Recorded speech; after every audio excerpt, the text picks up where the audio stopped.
Good morning, everyone. As we continue in our New Year series, last week we looked at and started with Psalms chapter 1, talking about a tree planted by the water, and that giving us a picture of what it looks like to thrive. It was a tree that was healthy. Its leaves didn't wither. It produced the full amount of fruit that it was supposed to do. And the comparison that God gives us with that imagery is this is what life is supposed to look like for us when we're thriving spiritually. We hold up to the storms, to the test of life that come through. We were able not just to survive, but to produce and give something back. And that's what God's calling us to spiritually. And so as we looked at that last week, and as we talked about that, we talked about a need for a commitment and a need to be intentional in our commitment to God and in the actions that we seek to take in following Him. And this morning, as we continue with that thought, and I'm just going to read the one verse, verse 3 of Psalm chapter 1. That person is like the tree planted by the streams of water, which yields its fruit in season, whose leaf does not wither. Whatever they do prospers. And the reason I wanted to just, again, share that verse is, again, this imagery of, well, what does it take for that tree to be like that, and besides God and what God does for it. And part of it's in the way that God created it and designed it. And part of that is where the tree's planted. It's planted by the water. It's planted in fertile ground. Well, likewise, we've got to be planted in God, and that's part of what we've been trying to talk about and to bring about. But what's so vital about that is its roots are there. And if you know anything about plants and the way that they grow, that's where all the water intake is, where all of the nutrients, everything comes from the roots and then is distributed amongst the rest of the plant that helps it to grow and to thrive. And so I wanted us to start there this morning. And it's probably a little bit of overlap in some of what we've been talking about with this, and I hope it doesn't get too repetitious in that. But again, as we've been starting these with lessons that I think are so vital for us to really wrap our minds around and commit ourselves to. If we're ever going to thrive, you got to have that basis really down pat. And so if we're going to thrive spiritually, then we've got to consider, where am I putting down my roots? What is the source of the nutrients? What is it that I'm feeding to my body, spiritually speaking?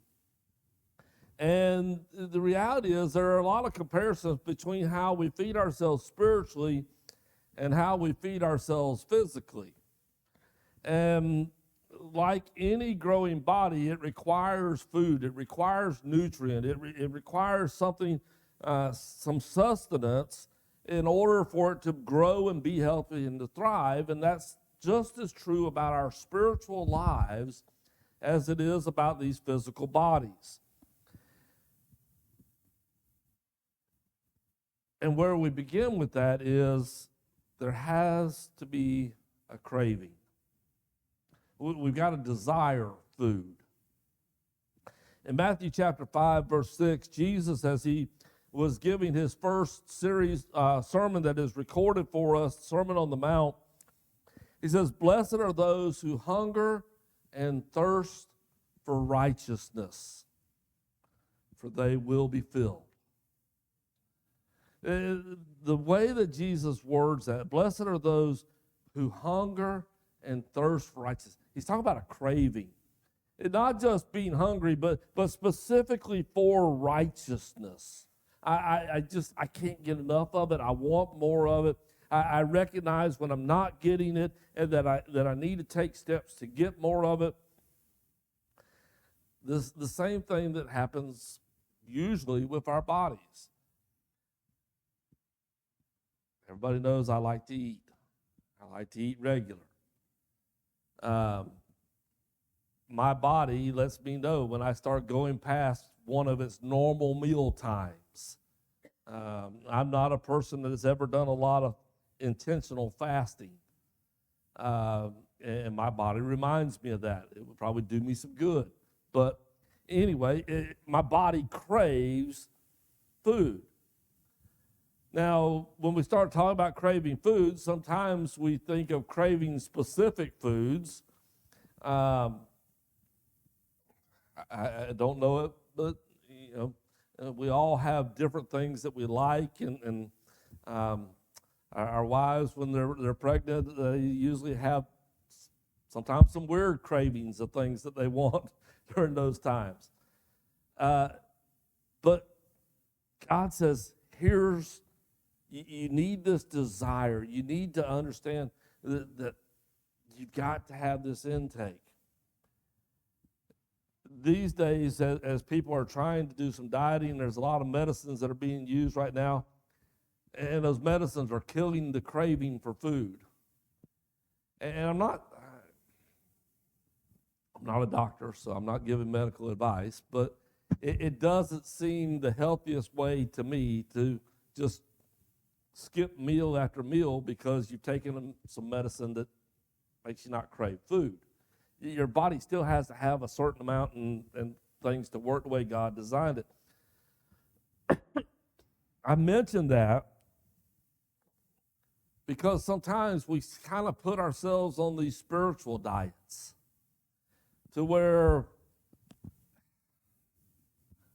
I guess I'm not craving God's word the way that I should be craving it. I don't know that I would describe it as hungering and thirsting after.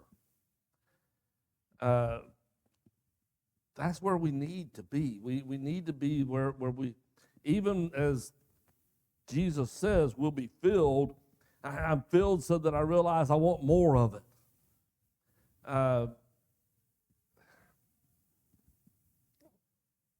It's going to be a lot of food comparisons here today. We usually do Sunday dinners, our family does, at Mom's house. And we lay it out buffet style across the table, and everybody just sits around it, and you help yourself and start eating.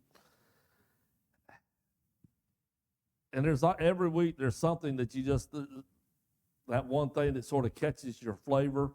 And even though you sit there and you know you're to the point that your stomach is full and you ought to be stopped, you just one little more spoonful, just one more little bite of it.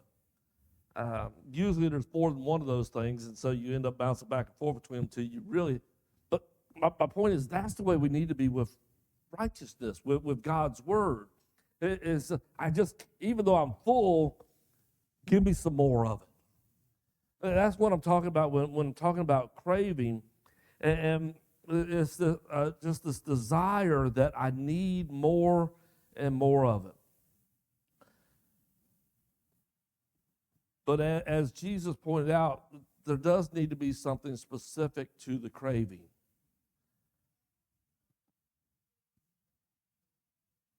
One of the other things that it's not good for me, I crave my Little Debbie's right before bedtime. They're part of why I have the weight issue that I have. We do the same thing spiritually.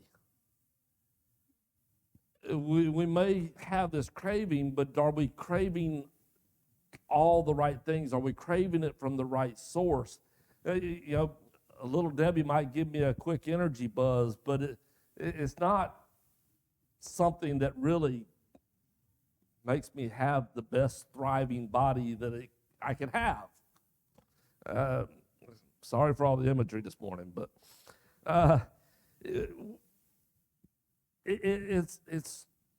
there are so many options that are being put out there, that are being offered to us, and a lot of them are being presented as spiritual options. a lot of different teachings, a lot of different ideals, a lot of different things that are being presented as here is a source of spiritual happiness. Here is a source of nourishment for you. Here's your chicken soup for the soul, title from popular book series. A lot of stuff it says got some pretty good stuff in it. But also probably has a few things that may not necessarily be quite what it needs to be. They're just these struggles that we go through with all the options put in front of us. We need to be sure that we're being very specific about what it is that I crave. And so we begin asking the question, what is it that I'm eating? Am I eating something that just makes me feel full, but doesn't really deliver enough to keep me alive or to help me to thrive? It gives me a quick momentary buzz of feeling spiritual, but there's nothing lasting. When I get up and walk away from that devotional, or when I get up and leave from that moment, that it doesn't carry me through the struggles of the day.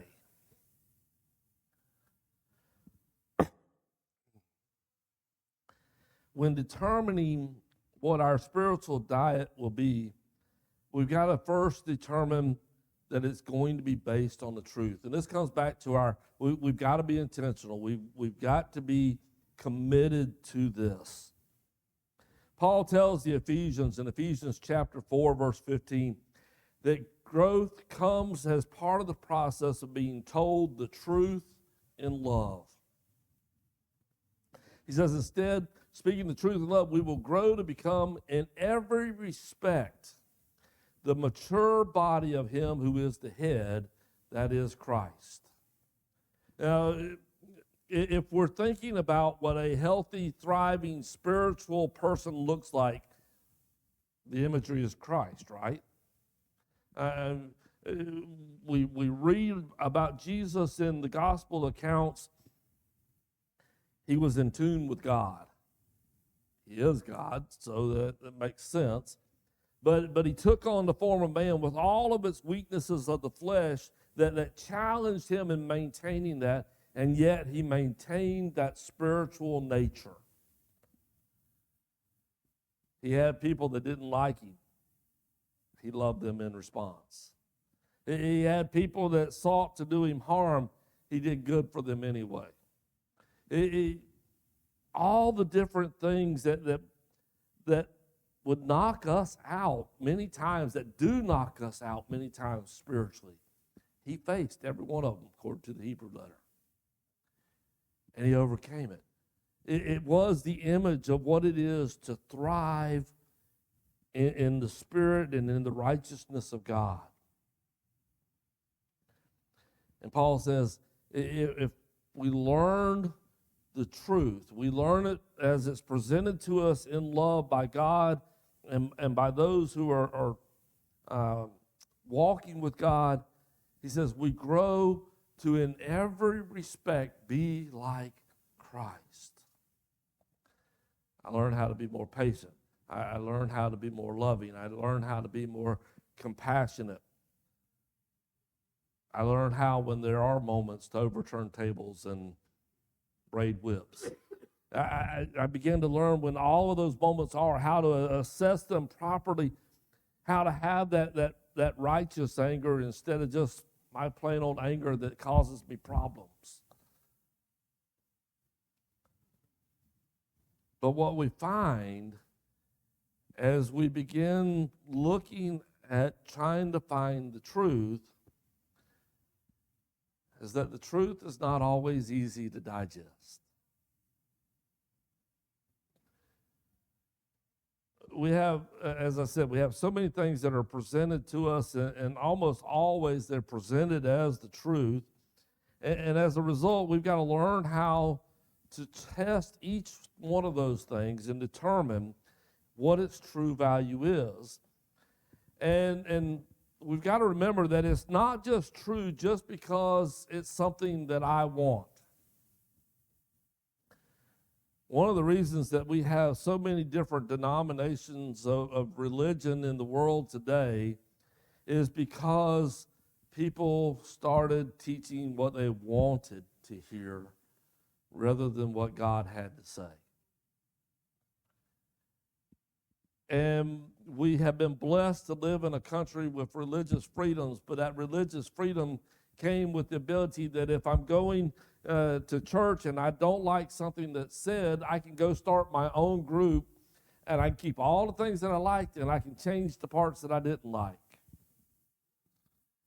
The reality is, just because it's what I want doesn't make it the truth, and it doesn't make it what's right, and it doesn't make it what's best for my soul spiritually.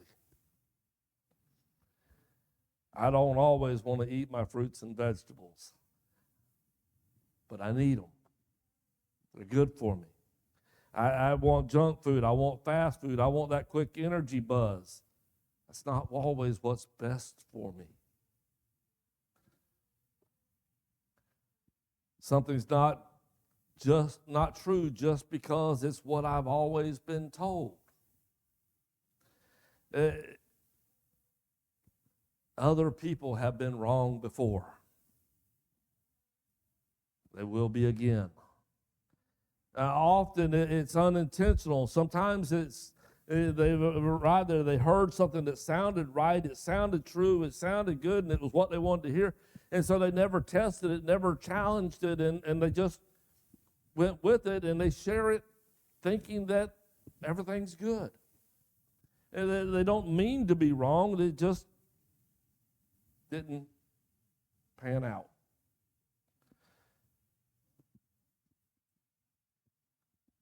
And so we face the same challenges in our growth. We face the same complacency so often that we just hear something and we run with it instead of testing it to see, does it match what God says? Is it 100% right? Is it 90% right? Is it completely wrong? And the reality is it doesn't matter if it's what the church that I've always went to has always taught. It doesn't matter if it's what my mom believed and what she taught me growing up, what my dad believed. When it comes to me and developing my faith, I have to test it for myself to know the truth of it. And does it match what God says? If it does, great. Apply it. Keep going because it matches God. If it doesn't, then we've got to face up to what are our options with that? Do we reject it completely? Do I try to draw what's good out of it that I can and throw away the rest? Or what do I do there to try to embrace what God is trying to tell us?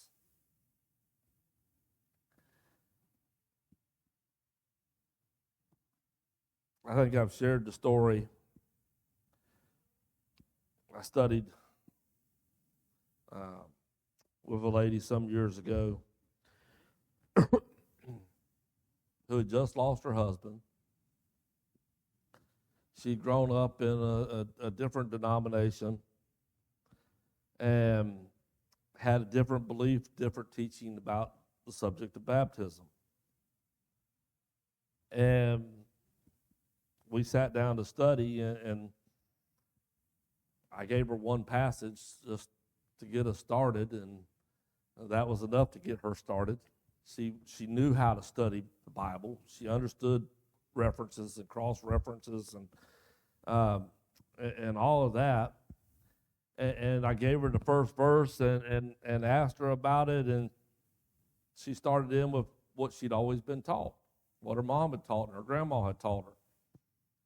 And I said, but what does this teach? And she started running her cross references, and every time he kept coming back to baptism. And she kept trying to write it off as having no part of anything. And when we got to the end of the study, I hadn't said anything else except that first verse. She'd done everything else, reading and studying through the cross references. And we got to the end of it, and she said, I can't accept it. That means my husband might be lost. It means my mom might be lost. And the only response that I could give was the reference back to the story of the rich man and Lazarus. If God accepts what they did, they want you to know the truth. They want you to do what you need to do to be in heaven with them. If the worst case scenario and they're lost, what was the rich man praying for from his place of torment? Send somebody back to tell my family so they don't end up here with me. If worst case scenario is the case, that's what your mom or your late husband would want to happen. I said, God's presenting you the truth in his word right here. It's not me, it's his word.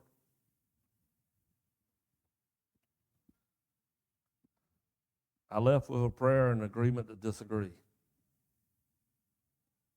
She didn't speak to me for about 3 weeks. When she called me up after that time, she said, I can't fight it anymore because I'm fighting God. We went and took care of things. It's not always easy to digest. It's not always easy to accept. It's not always easy to believe it or to apply it because it challenges so many different things in our lives sometimes. It causes so many new fears and so many new struggles that are out of our control. They're in God's hands. And the only thing that we can do is pause and say, what is the truth of God's word and what can I do with it? It's the only way to get to where we thrive and walk with God truly spiritually. Are we going to accept the truth or are we going to deal with the lies? It's a critical choice, and Paul talks about this, 2 Thessalonians chapter 2, verses 9 through 13. And as he's writing this to the Thessalonians, he's talking about the ending of time, the second coming, or not second coming, but the coming of the Antichrist before the second coming of Christ, events that are going to take place and all those things.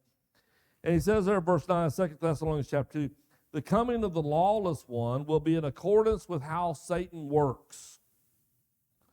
So what's coming is going to be in the same manner as what Satan's already doing and what Satan's already done in the past, is what he's saying. He says he will use all sorts of displays of power through signs and wonders that serve the lie. And all the ways that wickedness deceives those who are perishing. They perish because they refused to love the truth and be saved. For this reason, God sends them a powerful delusion so that they will believe the lie, and so that all will be condemned who have not believed the truth, but have delighted in wickedness. He goes on, verse 13, to say, but we ought to thank God for you, brothers and sisters, loved by the Lord, because God chose you as first fruits to be saved through the sanctifying work of the Spirit and through belief in the truth.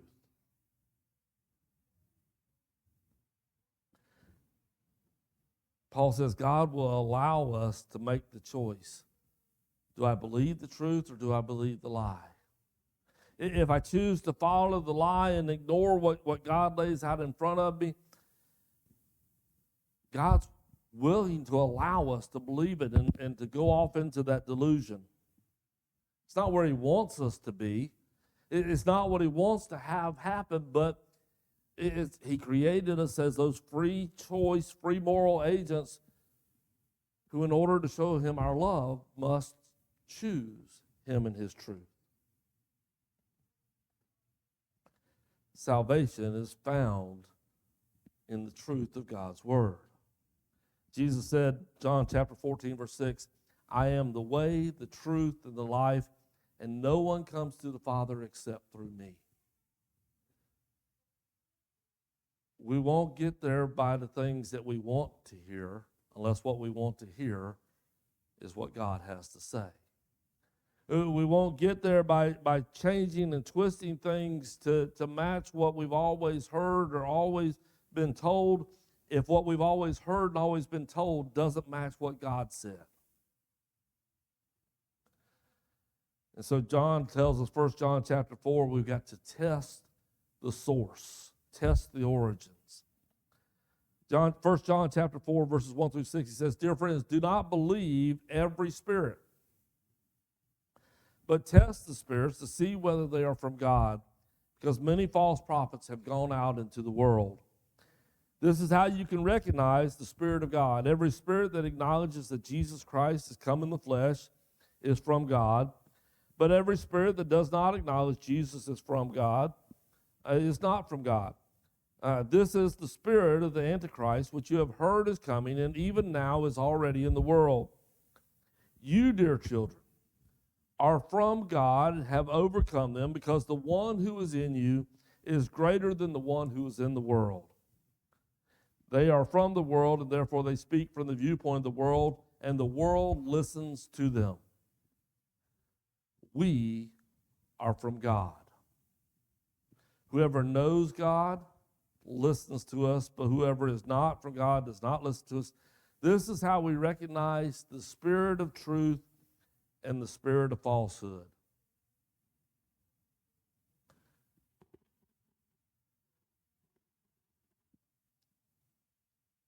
God has given us His Spirit to dwell in us. He sent it as a counselor. He sent it as a guide. He has sent Him to help us to be able to identify this is what God says for us to do. This is how God says to arrive at salvation. This is how God says to begin to live. This is how God says to work in our marriages. This is how God says to work with our children. This is how God says to run our businesses, how to interact with one another.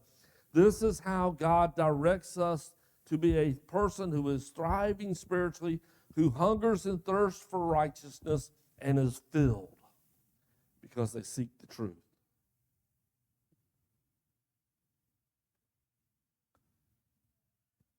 And we either listen to that or we end up going astray from it.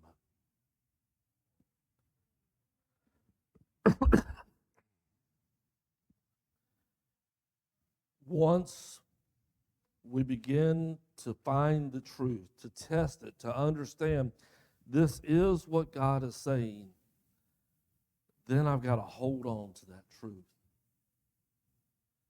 I've got to take those teachings and begin to keep them so that they're more than just something that I've heard. They're more than something that's just knowledge. They begin to be that which shapes my life and provides the nutrients that helps me to grow. John chapter 8, verses 31 through 32. Jesus says to the Jews who believed in him, if you hold to my teachings, you are really my disciples. Then you will know the truth, and the truth will set you free. If you hold to my teachings,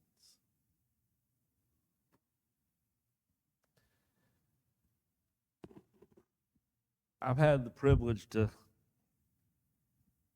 attend a lot of school.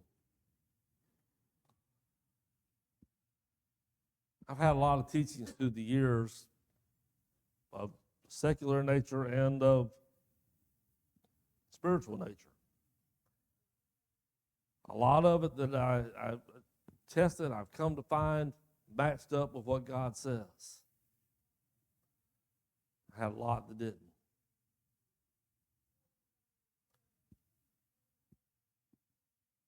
But all of that teaching, all of that, if I go through it and I find that it's true, if I don't hold on to it when I find it, what good has it done me?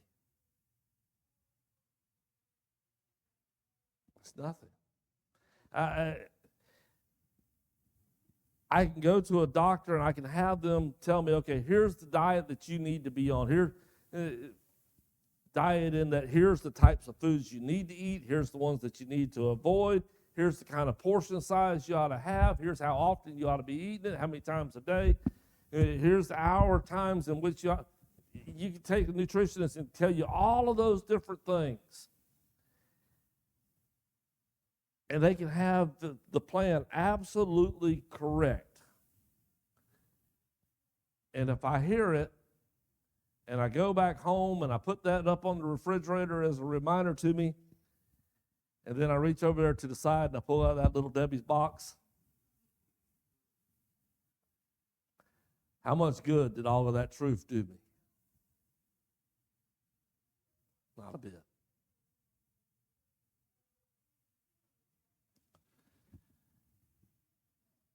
We can sit in all the Bible classes we want. We can hear all the sermons. We can study the Bible on our own all we want. If I don't hold to the truth that I find there.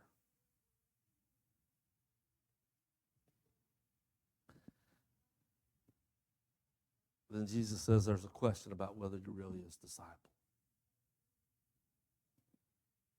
He says, if you're my disciple, you're going to hold to what I've taught you. The whole concept of disciple is one who studies under somebody else so that they can become like them. We would call it mentorships or another term for it. It's slipping out of my mind.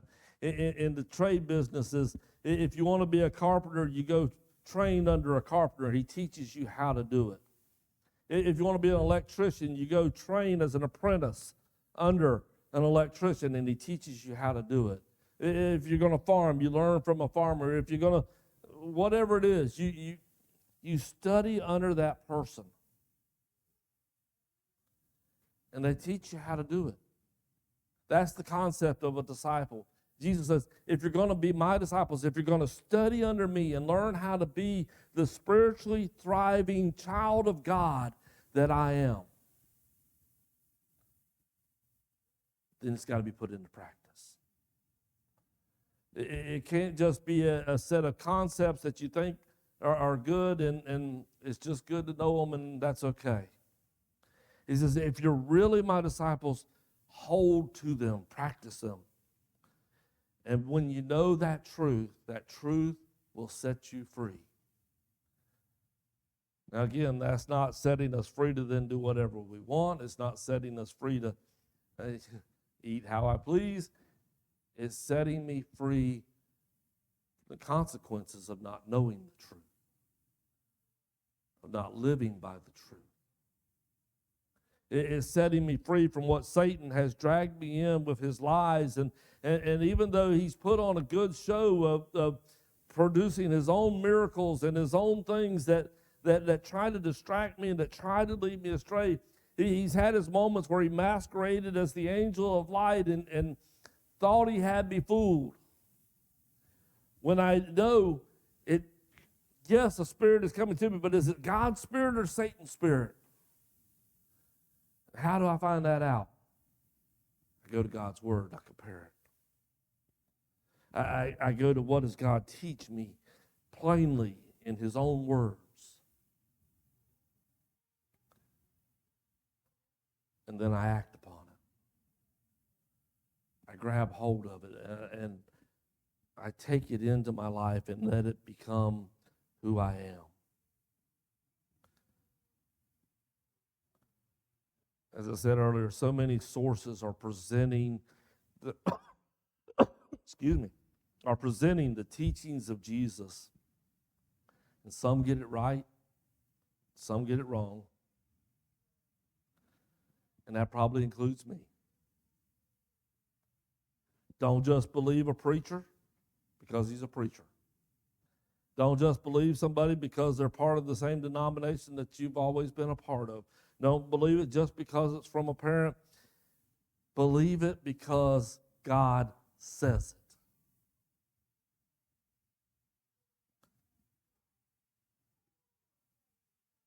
Had an instructor at Bible school. He said, you can listen to any of those other preachers and all that are out there. You can listen to any preacher. He said, the reality is we're all imperfect. We're possibly going to have some stuff right. We're possibly going to have some stuff wrong. He said, it's like eating fish. You got to know when to spit out the bones. And the only way we know when to spit out the bones is if we read and study for ourselves. And again, this goes back to our lesson last week. It goes back to I've got to become intentional about this. If I want to be somebody that thrives, I've got to be intentional. I've got to be committed. And I've got to put it into action.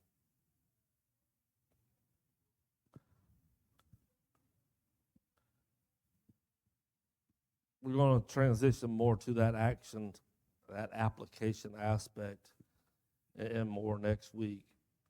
And we're going to start at John chapter 4. I'm just going to read a couple of the verses this morning as we close out, just to get us thinking about what Jesus is going to talk to us about next week. John chapter 4, verse 31 through 33. This is when Jesus had his encounter with the Samaritan woman at the well. He was there alone and talking with her because his disciples had left to go find something to eat. Verse 31 says, meanwhile, his disciples urged him, Rabbi, eat something. And he said to them, I have food to eat that you know nothing about. His disciples said to each other, could someone have brought him food?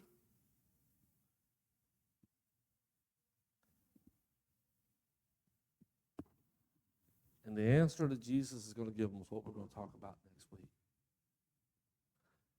Or where we're going to start next week at least. Because what he defines as food is something totally different than what the disciples were defining as food.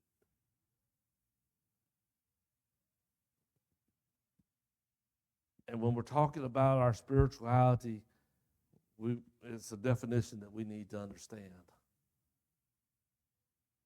and to grow from. So, lesson church this morning.